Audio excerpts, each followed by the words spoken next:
Alrighty, folks, and we are live. Welcome to the Saturday edition of the Whitfield Report. I am your benevolent dictator, Sam Whitfield, broadcasting live from South Florida via Google Hangouts tonight, folks, and I'll explain why. It's a bit of an unorthodox show. As many of you know, I was planning on having Mersh on the show via Skype, but that didn't work out because of technical difficulties. So I do have Merch on the stream tonight via Google Hangouts. So let me get into contact info. As usual, you can follow me on Twitter at samw_ngc and Instagram at samw_ngc, hashtag Whitfield Report, facebook.com/Whitfield Report, and Gab at Sam Whitfield. And of course, you can subscribe to the audio podcast on iTunes or wherever else you might subscribe.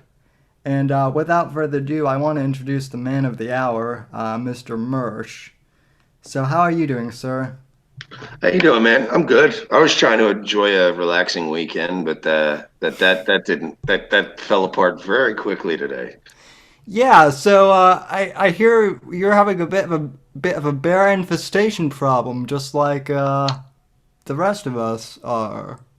Yeah, that was one of like three wars we're fighting right now. But yeah, the Bears, I guess.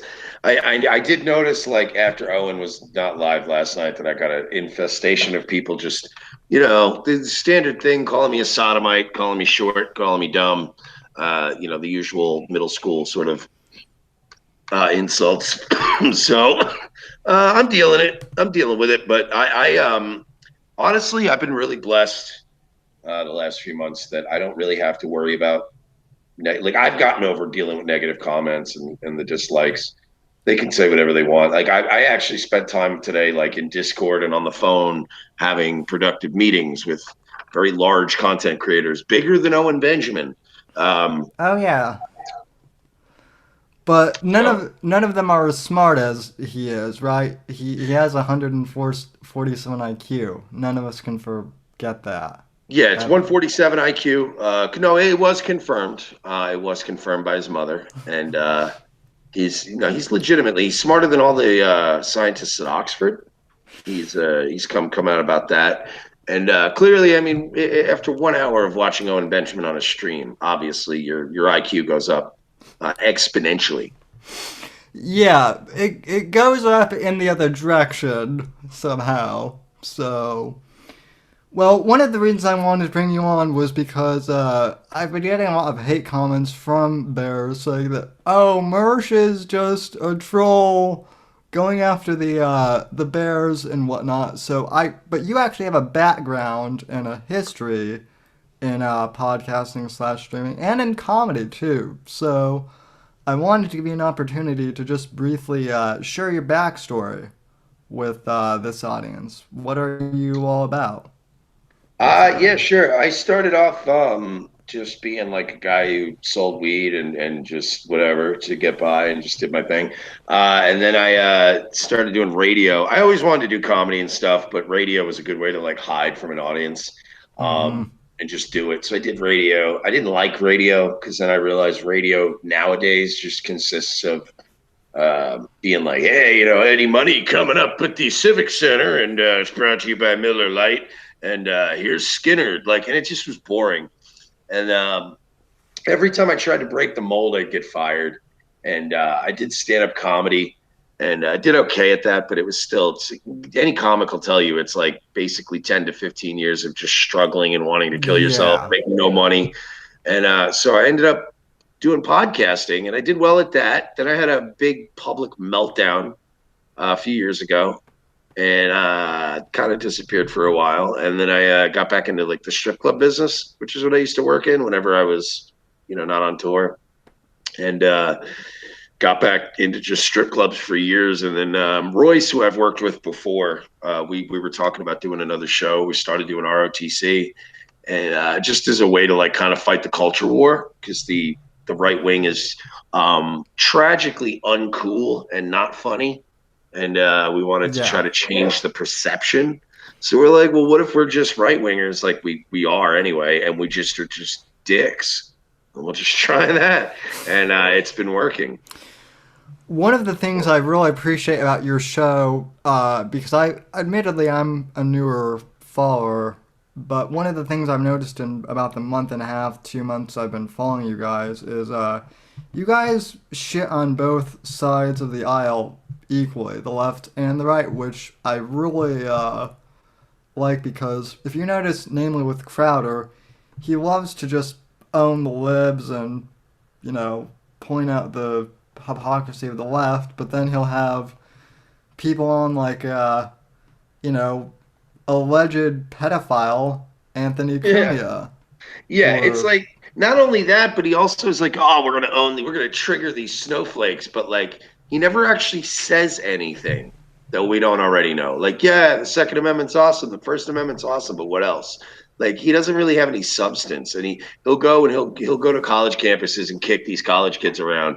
But the moment like Sam Sater wants to sit down and have a debate, he doesn't know the guy's name, and he pretends like he doesn't see 10,000 tweets telling him to debate this guy. It's just like again, we call out crappy people, and we may have in the last year started to call out more people on the right, which some people admire and some people hate. But the problem is that we got into this to support the right wing, and we were having people on our show like Patrick Casey from Identity Europa, and I'm not an ethno state guy, but he's a gentleman. He's always been nice to me. Why not let him come on? Like I'll give him a platform. He's not calling for violence or doing anything crazy, but like we started getting labeled as this alt right show when in reality we just go at shitty people, and now we've sort of the reason why we've called out some right wing figures is because in our travels, we've started to realize kind of how shitty they are too. Like, there's a lot of shitty people on our team that are playing dirty and using dirty leftist tactics, and we're like,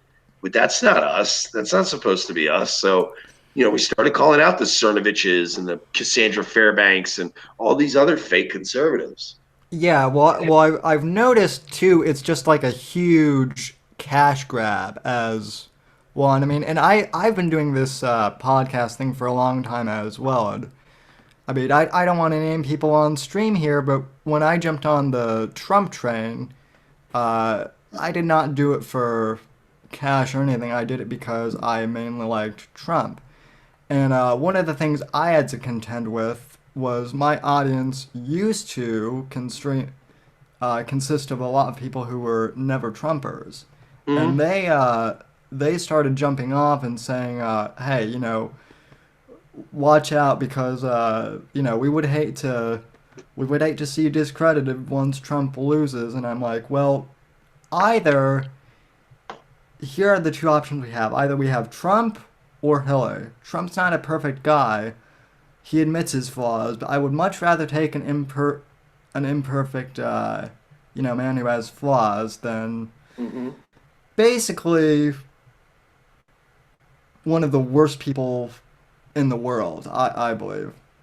Yeah, and well, and that's the thing too. Like people give me shit, but I've been on the Trump. Like people go, "Well, I was on the Trump train for blah blah blah." I'm like, dude, I was on the Trump train when it wasn't even a train. I was on that shit when it was just a dumpster fire. I was on that train when he announced I'm running for president, and I looked at that lineup of GOP picks, and I was like, "Yo, please run, my dude."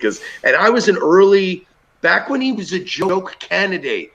Like I was one of those early Ann Coulter types. Like, and I didn't even have a show, but because I'd done stand up for years and because I'd had shows prior, even though I was just a strip club DJ, I still had a pretty good internet following, and I was using that to shitpost as pro Trump I voted for Trump because he was amazing. Like it was like he was literally telling people to their face, like, you're Bush League, you're lightweight, get out of my face. Like, I'm not, you're polling at 3%. I don't even have time to respond to you. And I was like, that's what we need. We need people to be like, yo, clown shoes, get out of here. The grown-ups are talking.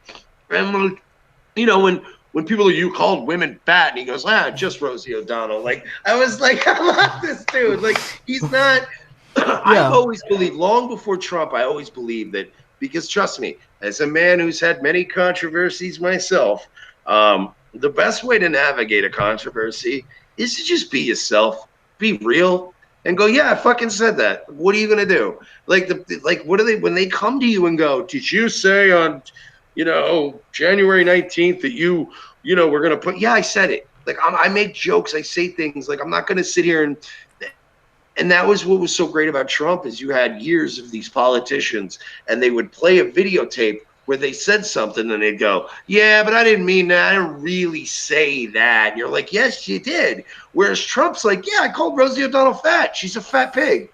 And it was like this cognitive dissonance of we'd spent so long being polite and being like, I do think you look good in that dress. And it was good to finally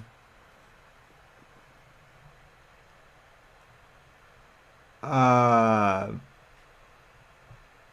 look. Are you going to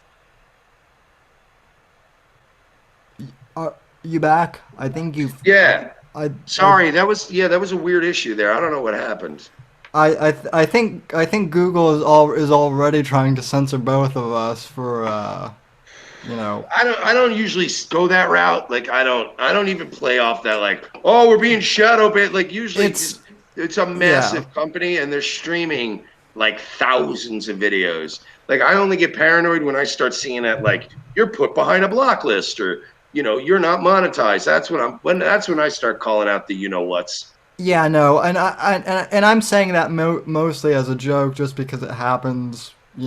That's like the number one go-to response for conservatives is anytime Cernovich gets in trouble with like Twitter or something, it's like, you guys, the pedophiles and the elites are all trying to ban me. That's the other weird thing with all these people that I don't get with the new right wing is we're all calling each other pedophiles now. It seems like if you don't, it used to be Nazi, but now if you don't agree with everything that I say or do, you're automatically a pedophile, which is another weird extreme that I just don't dig. Oh yeah, no, everybody's a pedophile on the internet. Yeah. If you're a YouTuber, you probably banged a kid at some point. That's according to YouTube rules, because everybody like lobs that around. That was the other thing I was dealing with today. Like, you think the Bears are bad? Forget the Bears are stupid boomers. Like, they're legitimately worthless people on the internet when it comes to actually like rustling anybody's jimmies. But I'll tell you who you got to worry about. It's the like the blood sports kind of internet crowd, and those people started coming at us hard this week or today because Andy Worski included a clip of us in one of his videos, and Worski and us have like a storied like beef going back like a year. So like that was obviously weird to a lot of people, and they're like, "Why did Andy do that?" So I reached out and I was like, "Hey, thanks, man," and we started talking, and right away, like half of the internet blood sports crowd was like, "Didn't Revenge of the Sis say that Styx Hexenhammer was a pedophile?" And I'm like, "We never said that. Like we've had this talk before." I had to talk it out with Andy today. Those people are way more intense and autistic than the Bears, because the Bears are just Midwestern boomer drunks who watch Owen babble for 2 hours about QAnon and go to sleep. Well, well, the whole thing with the bear cult, the whole feud with the DZ that started off. I mean, I'll speak to what I can, and I've said this on stream before, but the whole bear war, in my opinion, started because of Eric Nimmer. Basically, he got beat by a guy who's not even a comedian, a bear by the name of Near, who's also been a guest on Yeah, he was the one that was this. like, you're dying on stage, Nima. By the way, he is a real. That guy does seem like a guy that like I would equally want to hang out with and also punch in his face, which is a compliment. I mean that Oh, as a oh compliment. yeah, I like New York, like Boston-y, New Yorky, ball-breaking assholes like that, and you could just tell he's a guy that you'd be like, "Oh, you guy." yeah. Well, I'll have to send you the interview I did with him, which happened like a week after the whole Nimmer feud, and at that point, like things were kind of on the skids, but they hadn't really things hadn't derailed completely. But yeah, he's one of these guys that you do kind of want to punch in the face, but then you also want to, grab a beer with him too. And it's like, you guys, this is incredibly stupid that we started a whole all-out internet warfare over the Bears I've and seen a over. 20-second clip. Yeah, I've seen a 20-second clip of John Neri, and I could just tell he's the kind of guy that I would hang out with in New York, but he's the kind of guy I would get like in a fist fight with every 3 months. And then we'd be cool. Like he's just like, which is fine because I'm that kind of guy. Like I'm the kind of guy that you want to fucking punch in the face sometimes. I'm breaking your balls. But yeah, Yeah. no, that was like my whole take on this. Even with me, I can only speak for me, and I can kind of speak for Porcelain because he came in with a very similar kind of distant viewpoint of this whole thing. We didn't know of all this shit that Owen was into. All we saw was a crazy dude screaming at the moon every night. And we were like, all right, this guy's a little weird, right? Like, we could probably do something with this. And then as he started missing family functions, fighting with, I was like, okay, this is lolcow material. But when we started, the thing was like, Porcelain came to me and he was like, I'm doing a documentary about Owen. And I told him,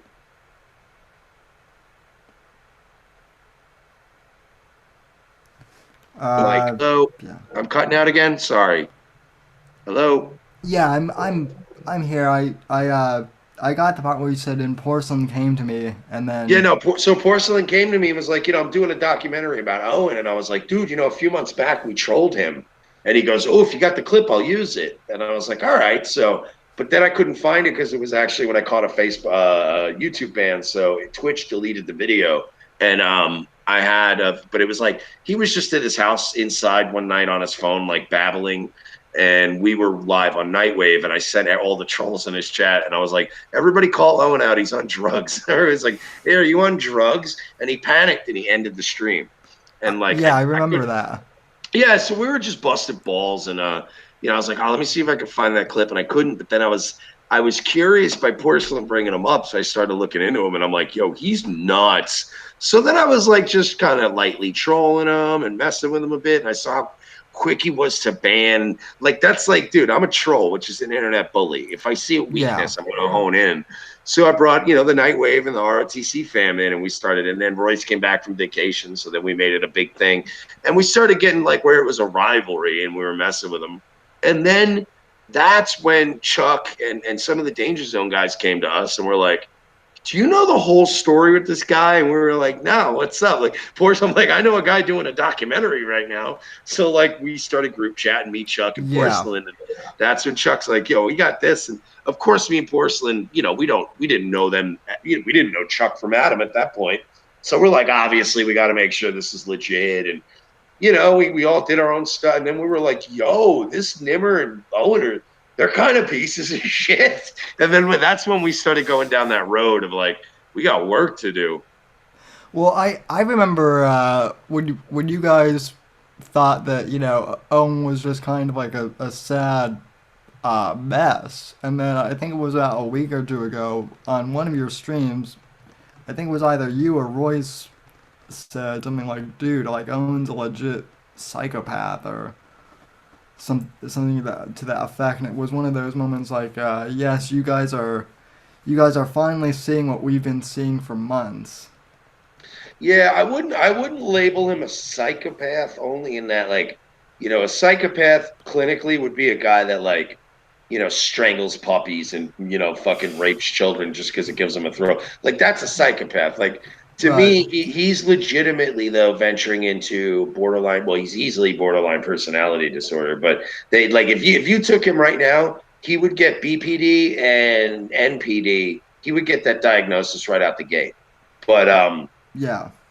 he's also, I suspect, kind of schizoid. Like he's venturing into a scary realm where it's legitimate psychosis. It's a break from what he perceives reality to be to what it actually is. And like I'm not gonna pick on crazy people, but at the same time, dude, like I turned it lighthearted goofing into like he struck my channel and made it war. What am I Yeah. supposed to do now?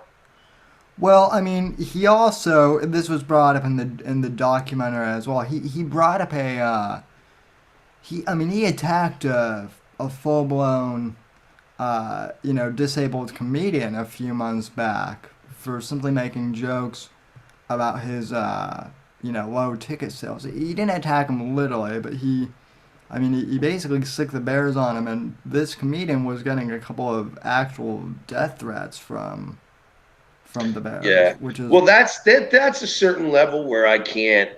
yeah, That's one of those things where I can't really beef with him about it. Like, if you're a disabled guy or comedian, you come on my page and you come running your mouth, and then my people find out you're disabled and start shredding you for it. Like, that's on you, dude. The internet is a voluntary place. oh yeah, So like if he went after, I have no problem with Owen. Like, I actually think it's funny if he made fun of a disabled guy who made fun of his comedy. Like, that's funny to me. Where I'm like, we shouldn't have done that.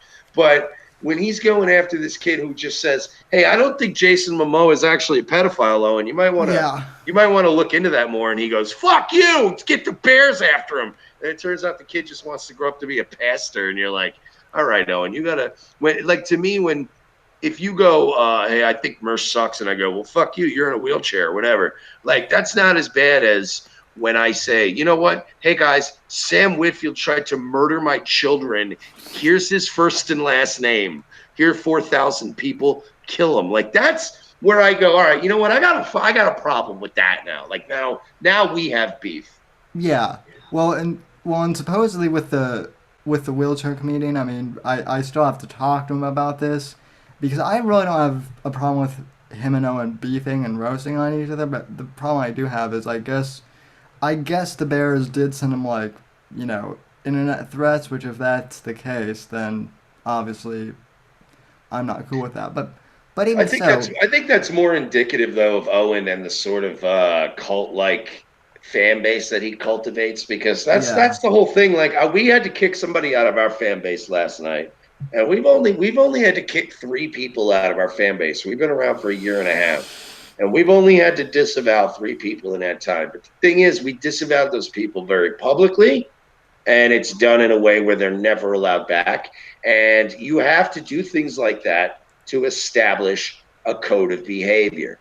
There are things we don't tolerate in our community, and if the thing is, like with this bear community, they'll all go like, I threatened to kill that wheelchair comic. Here's a screenshot. Isn't that hilarious? Like, and they encourage it. Whereas with us, we would ban you from our community, and people get the idea in our community, like, we'll break your balls and we'll do some really mean shit. But like, there is a fucking line that is drawn. And when you start threatening people's lives, like, our people would never do that. So that's more indicative, I think, of Owen and the sort of fan base he cultivates, which is very cult-like and very sort of angsty and angry, and I think like Owen's a bitter failure from LA, and he's cultivating a fan base of other bitter failures who want to blame their failures on, well, it's the elite pedophiles are keeping me down. No, they're not. well, it's been a very weird spiral because when I joined, Owen had just gone on Joe Rogan for, I believe, the third time with Kurt Metzger, and then I joined a week later, and for about a good solid month, I mean, he was just doing piano comedy and telling jokes. I mean, they weren't that great jokes, but they were still, better than I could do because I'm not a comic. And then as soon as the whole, like I said, as soon as the whole Nimmer Neary thing started, it just became, well, John Neary's a piece of crap, and the other accusation was he abuses women, which, you know, isn't is not true either. No. This is So all. This is all. This is basically it. It's insecurity. It's a lack of humility. They can't handle the banter, so they have to make it personal. That's all this is. If yeah, if if Nimmer could have admitted, like John Neri, as far as I know, and no offense to John Neri, I don't know if he does YouTube or anything like that, but I don't know John Neri. As far as I know, he's not a comedian. He doesn't do a show. So, like, if John Neri came at me and was running me on the ropes on a stream, I would view that as like, well, who's this fucking nobody? But if this nobody is that good that he's got me on the ropes, because I mean, I know how to handle myself, I don't look at this the next day as like, how can I get him divorced? How can I ruin his family?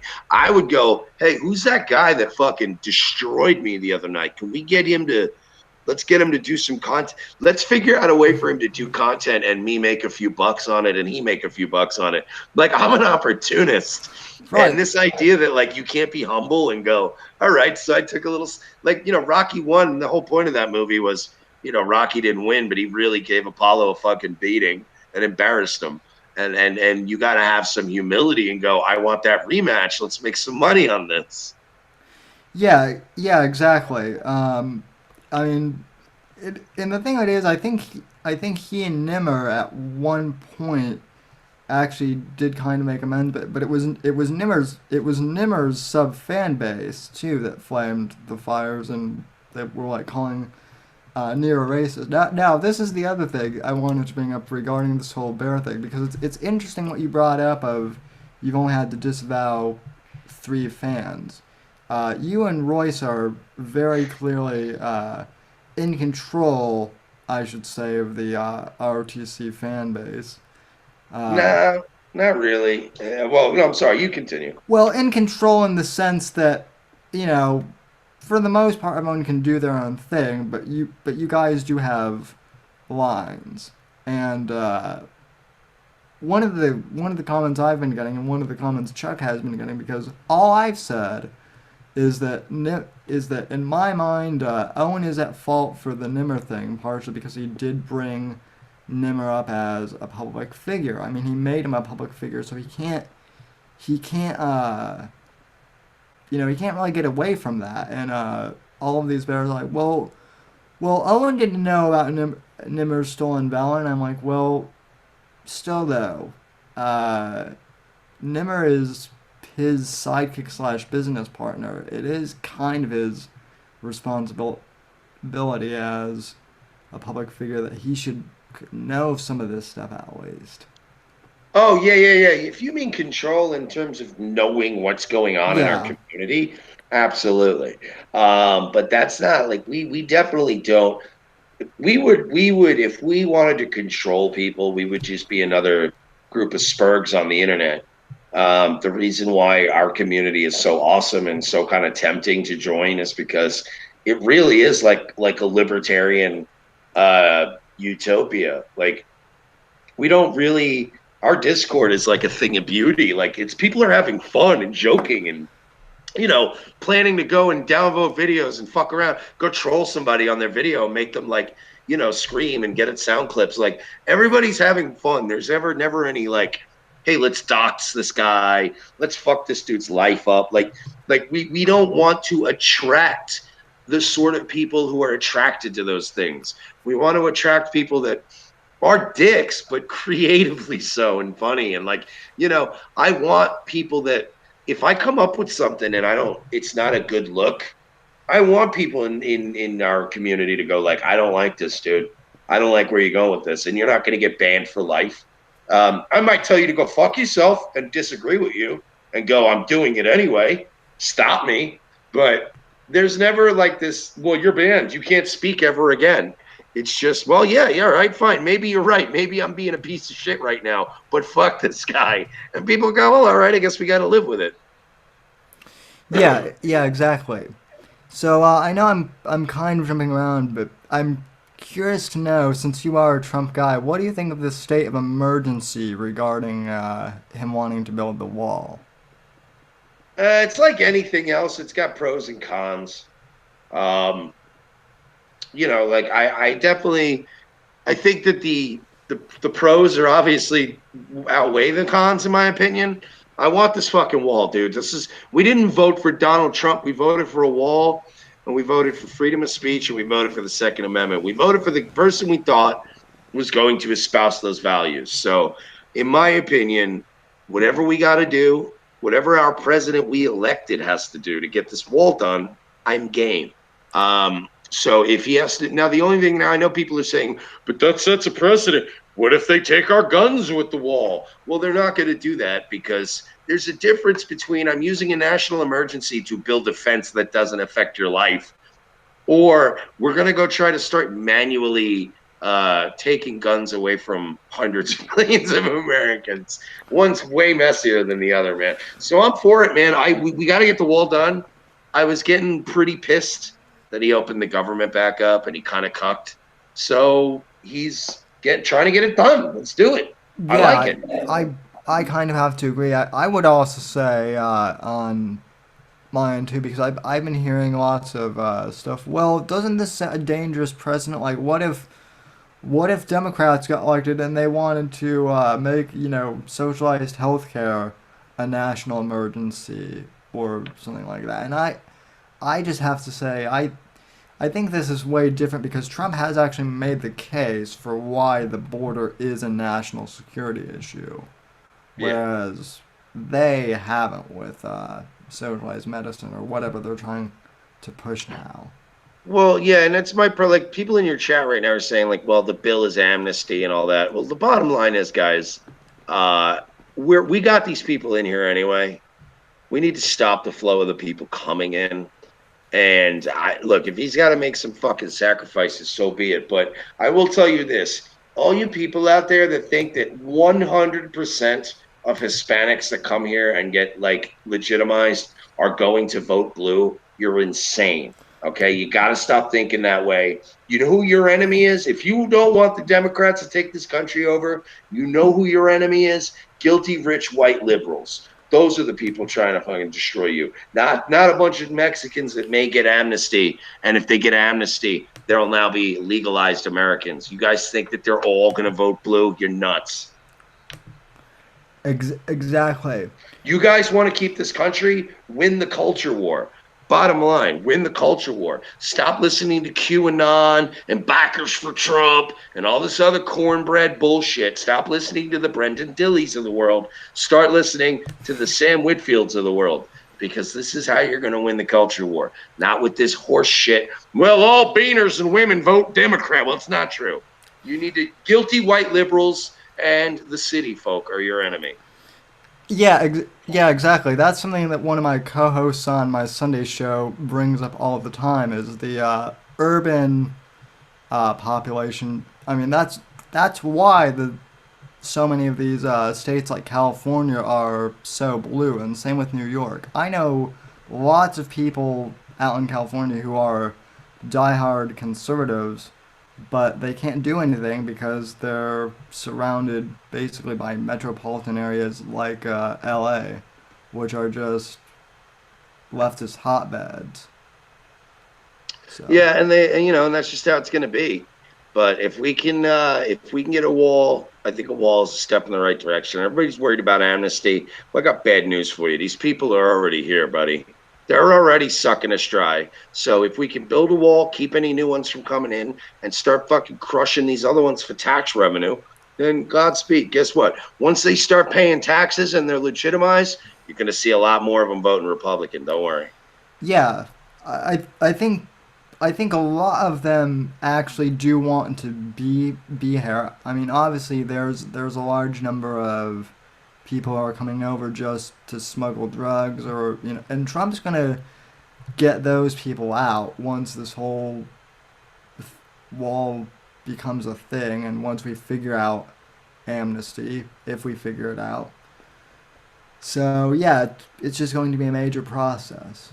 So, Yeah, and then once we make it legal for right-wing death squads to handle all the child sex traffickers and the drug dealers, then the immigration issue will sort itself out anyway. is Because that then we'll have the wall up, so they'll have nowhere to run. is that the job you're hoping for in this administration? Is right wing death No, squad leader? no, sir. I'm a humble propagandist. That's all I do. So, well, I mean, you seem like you could be pretty fierce in a fight, and I mean that in a good way. But I'm not. I mean, my body's failing me, dude. My best years are behind me, but I could still. I've got like two really good fights left in me if I need to dig them up out of my soul. But no, I'm not I'll shoot you before I fight you. I'm in Florida. That's a stand your ground state. that is true. That's the beautiful thing about living here. So, uh, Well, anyway, sir, I want to thank you for coming on the show. Anything that I can plug for you? No, I'm just at Mersh on Twitter, Nightwave Radio, Nightwave Live. I'm trying to get people over to the backup channel so I can hit 1,000 and monetize. But no, thanks for having me on. And you guys need to subscribe here and share this and get this out so we can get you Thank, some subs too. thank you. One final question I do have regarding the show is I know you have an iTunes version of RTC, but have you thought of podcasting Nightwave at all, or would the files be too big? And you know what it is, man. I don't think my show would work at night with an audio only target. Like I think ROTC is good enough that you could listen to it. I think Nightwave, if you tried to listen to Nightwave, you'd go like, "What the hell is going on?" I can't even see it. You know what I mean? A Yeah, lot of it, me being drunk and high and laughing and reacting to things. So people are gonna go, "Oh, why am I listening to this idiot laugh?" I don't even know what he's laughing at for 10 minutes. But no, man, everybody subscribe to Sam, the Whitfield Report. He's cool as fuck, and he's one of our dogs. And I'm glad, if anything came out of this whole Owen thing, I'm glad we all, at least became friends. So that's cool. yeah. Thanks. So I really appreciate it, man. So. Yeah, anything we can do to support you, man, let me know. Take care, bro. All right, thanks. And thanks for watching, folks. I may be back later with a surprise stream later on tonight. We'll see how that goes. I may have an ace up my sleeve in terms of another guest, but